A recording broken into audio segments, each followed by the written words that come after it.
Hi, and welcome back to another edition of the Blue Runner vlog. This is episode 8. I inadvertently switched which episodes I said this was the last time, so I'm really sorry about that. I kind of screwed that up, but I couldn't go back and fix it at the time. I was relocating, so I had to get the vlog out and done and edited. So this time we're covering a little bit of world building and stuff. The question that came in from readers was, how do you choose the pace for world building and characterization when you know you'll have a number of books to work with? Get it all in early so the sequels are faster paced, or dribble it through the entirety of the series to keep things balanced?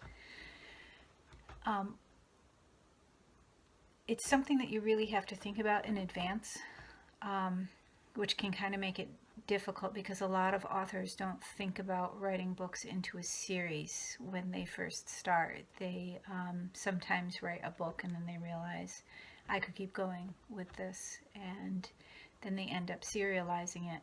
But you don't always have the chance to plan that world building ahead of time. In my case with Triloquia, I knew that I was going to do at least 3. So that was the thought. It was the Triloquia trilogy before I even put pen to paper. So the pace of the world building, I kind of handled it exactly as I would have a singular book. I didn't want to keep going on and on, describing locations, etc. Unless that was necessary. Like, you can't just go, okay, X, Y, and Z worlds, and here's what they look like, and then blah, blah, blah. You describe them as you go, and it wasn't really necessary to describe Samsara because that's where Earth is located, that's her universe, so I didn't have to go into too much description. You know what you to expect here.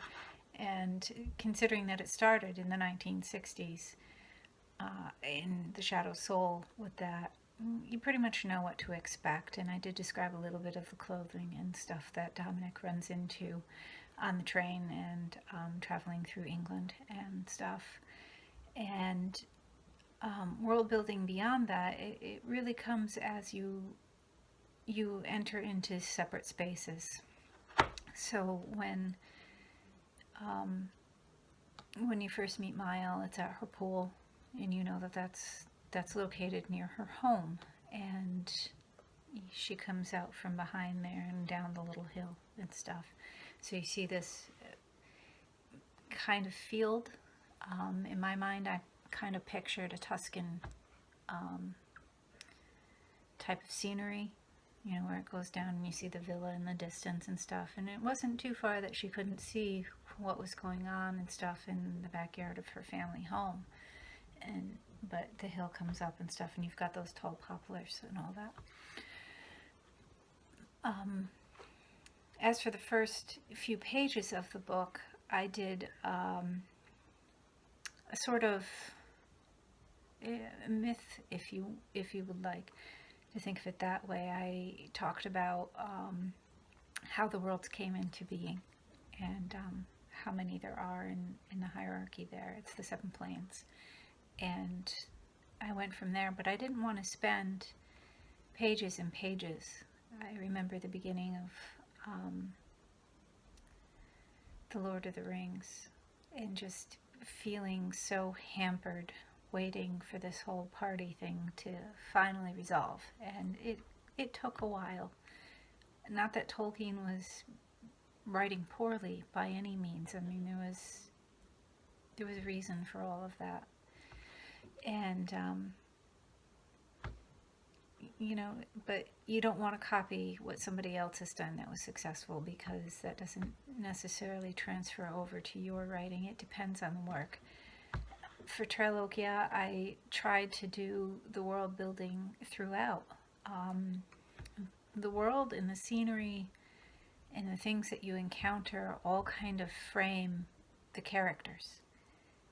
And if you've taken a literature course or a film course, you know that setting is a character. So in order for my characters to interact and to be believable and real, they had to interact with this setting or this environment and mise en scene, and in that way. But you can't go on and on, about each item that's sitting there. I didn't talk about the blades of grass underneath Miles' feet. You probably just felt them because you knew she was walking barefoot, and that it would be dry and maybe a little prickly. But it wasn't necessary to really describe that, because her mind wasn't on her feet. And the point of the scene wasn't her bare feet. So from there, that's pretty much it. I pace the world building to correspond with what's happening. So you really have to read the entirety of the series to also get the entirety of what that world is like, because they go from from the 1960s to present day, and they go from Zion to Samsara / Earth into the other worlds and stuff that exists in Samsara, the other planets, which if you've been reading the blog, you'll get to read about them and the different beings that exist there, the different souls. And you go to Jahannam and see all of that and how it's laid out and stuff, and these are real palpable worlds. These characters are living there and interacting with it and stuff, and it has a climate and an environment and the way that it looks, and it's appropriate, it's dressed appropriate. But I don't go on, about blades of grass or sand between the toes, or so-and-so is wearing this and so-and-so is wearing that, because in the end it doesn't matter so much who was wearing what and what it felt like or looked like or whatever, because the action in the scene doesn't apply to certain things. So what I describe, etc., applies to what is happening in that scene. So the world building, I pace as the story goes on. So I guess in a way I'm saying I dribble it through the entirety of the series to keep things balanced, to answer the questions. So when you have a number of books to work with, again, I dribble it throughout the series so that I know that I have time to describe things. It's not rushed. It's not dumped. You don't want an info dump on your readers. And it gives me room, too, to really think about how would this impact a future story if I wrote about this. And I'm probably going to have to go back and read my own stories before I continue forward with any further installments, to be truthful. I know George R.R. Martin, Game of Thrones, he has people who help keep continuity and stuff and double check that for him, and that's really useful. My editor helps with that. I hope that I'm able and smart enough to keep tabs on things, but I also keep notes, because it is 7 different worlds that are kind of interchanged, and they all have a separate function from each other, especially Astral and Avernus, Oblivion. You have to keep it straight, and it is not easy, but I much prefer dribbling it through the entirety of the series so that it's not info dumps on the reader. It's much easier to do these things when you're talking about film, because basically the camera opens up and boom, there it is. You see it. And there's no question about what it looks like and what it is, etc. When you're writing, it's a little bit more difficult than that. Same principle, however, but you know, there's no pan and zoom really, unless the character is, you know, sitting up on parapet and doing lookout.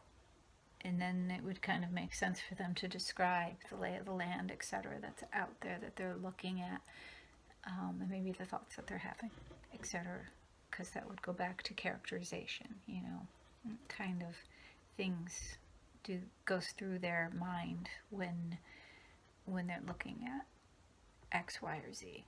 You know, so I hope that answered the question. If you do have any questions, you can leave them in the comments below. You can go to my blog and hit up the contact me page and drop a question. You can also hit me on Facebook, Kate Williams Author on Facebook. Please subscribe below to the vlog to get every episode. You'll get them as soon as they're uploaded. You don't have to wait for them to come out on the blog. This one's going to be pretty tight because it's supposed to be up by Friday and I'm running late. Hope to talk to you guys soon. Subscribe to the blog. Buy a book to support me. I will talk to you soon. Writers, you have questions, send them to me. I want to hear your thoughts. Thank you. Have a great day.